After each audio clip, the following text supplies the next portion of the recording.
आणखी एक महत्त्वाची अपडेट। कळंबमधील मनीषा बिडवे हत्या प्रकरणात आता धक्कादायक माहिती समोर आली आहे। महिलेची हत्या केल्यानंतर रामेश्वर भोसले 2 दिवस त्याच घरात राहिल्याची माहिती आहे। मृतदेहा शेजारीच बसून या आरोपीनं जेवण सुद्धा केल्याची धक्कादायक माहिती समोर येते।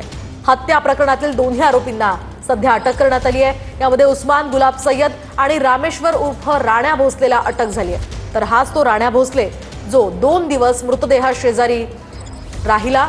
त्याच मृतदेहा शेजारी त्यानं जेवण सुद्धा केल्याची धक्कादायक माहिती आहे। तर मनीषा बिडवेची हत्या केल्यानंतर हा आरोपी रामेश्वर भोसले 2 दिवस त्याच घरात राहिल्याची माहिती आहे। 2 दिवस मृतदेहा शेजारीच तो झोपला आणि शेजारीच त्यानं जेवण सुद्धा केलं।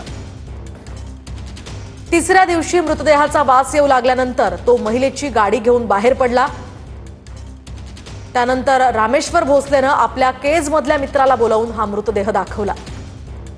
तर रामेश्वर भोसले हा मृत मनीषा बिडवे यांचा ड्रायव्हर म्हणून काम करायचा।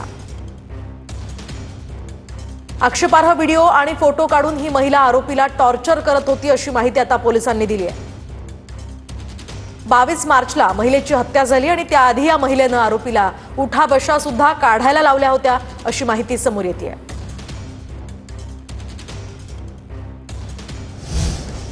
आणखी एक महत्त्वाची बातमी।